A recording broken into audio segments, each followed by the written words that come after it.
இருக்க தொடர்பு பெருசு இல்லை. பெரம்பலூருக்கு வராருங்க, ஒரு புகைப்பட நிருபர் கூட்டத்துக்கு வந்து புகைப்படம் எடுத்துட்டு இருக்கிறாரு. இவருக்கு என்ன நினைவு பாருங்க, பேச போனவர் பக்கத்தில் கூட்டு அந்த போட்டோகிராஃபர் சுந்தரம் இருக்கான், கூட்டுவா மேடைக்கு இருக்காரு.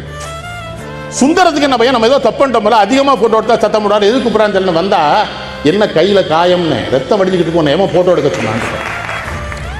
சுந்தரம் அழுறான், யா பார்த்தேன்னு நான் இங்கேருந்து பார்க்குறேன், ரத்த வடிது, என்னடா ஆச்சு அப்படின்னு. இல்லை, வரும்போது ஒரு கம்பல் அடிச்சா கேமரா வச்சுட்டு போக வேண்டியதானே, இப்போ என்னை எடுத்து போட்டோ எடுத்தா முக்கியம் தான், இவனை முதல்ல கொண்டு ஆஸ்பத்திரியில் சேரு.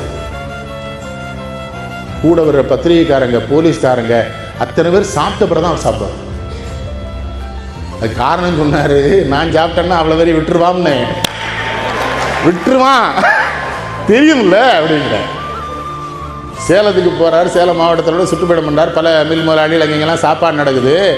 வரும்போதே சொல்கிறாரு, பூரா அறக்கண்ணப்பனாக இருக்கானேங்கிறார். நீங்கள் அவர் ஒரு பெரிய பிராணம் படிக்கல, அது படிக்கலாம், அவரை சொல்லுவாங்க, அவர் எப்படி படிச்சிருக்காரு, அறக்கண்ணப்பனாக இருக்கானேன்னு இருக்கார். மாவட்ட தலைவருக்கு புரியல.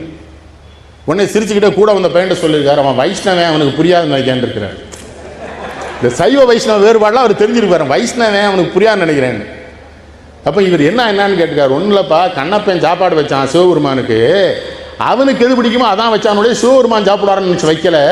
அது மாதிரி எனக்கு சாப்பாடு போடுற பயப்புறம் அவனுக்கு பிடிச்சதை தாண்டா எனக்கு வச்சுக்கிட்டு இருக்கான், ஒரு வேளாவது எனக்கு என்ன பிடிக்கும்னு கேட்கல. அதில் ஒரு செய்தி, அதில் இன்னொரு செய்தி என்ன வச்சிருக்கா தெரியுமா, கண்ணப்பன் வச்சான் பாரு, வச்சவன் சிவபெருமான்ட்ட எதுவுமே எதிர்பார்க்கல, இந்த பயப்புறம் எதிர்பார்ப்புல எனக்கு சாப்பாடு வைக்கிறான்டான் தான் அரை கண்ணப்பன்னு சொன்னேன்.